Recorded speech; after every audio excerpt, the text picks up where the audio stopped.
এবং কর্পোরেটদের বড় বড় মল সেই ব্যবসা মসৃণ করার জন্য এবং অনলাইন ব্যবসাকে আরো মসৃণ করার জন্য এইটা উচ্চারণ।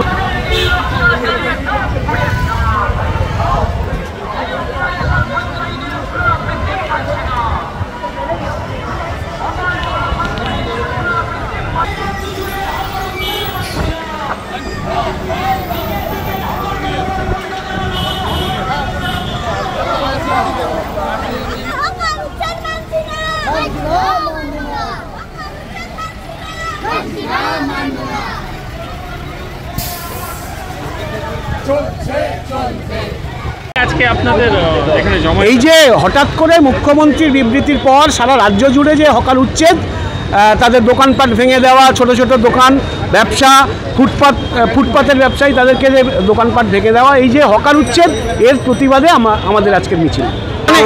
এই তো সরকার, কি রাজ্য কি কেন্দ্র সরকার কর্পোরেটদের সেবায় ব্যস্ত।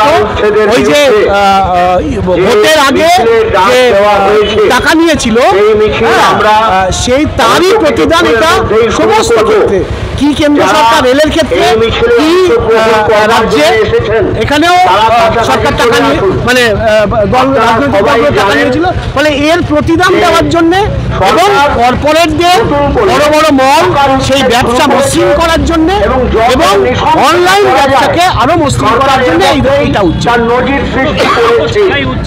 আমরা খুব ভালো মতো জানি না, আসলে আমরা ভোট দিয়ে মানে যে মানুষরা ভোট দিয়ে তাদেরকে পাঠালো তাদের জীবন জীবিকাকে অনিশ্চিত করে কর্পোরেটদের সেবায় তারা, এটা তো সারা বছর মানে সবসময় হয়েছে সাধারণ মানুষের ভোটে যেতে, কিন্তু সংসদে গিয়ে বা মসনদে গিয়ে তারা কিন্তু কর্পোরেটদের সেবা করে, এটা তারই অংশ। বলে রাস্তা মানুষকে রাস্তায় নামতে হবে, হকার, শ্রমজীবী মানুষ, শিক্ষিত বেকার, চাকরি প্রার্থী সবাইকে রাস্তায় নামতে হবে, তবে সরকারকে একটা চাপে ফেলা যাবে এবং এই ব্যবস্থা থেকে তাদেরকে পেছনে হতে বাধ্য করা যাবে।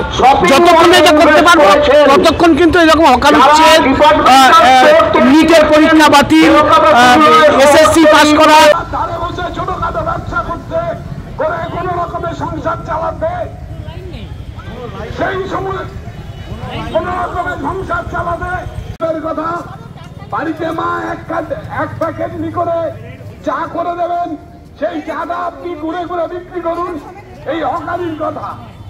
অপরদিকে দেখা যাচ্ছে 26,000 মানুষ শিক্ষক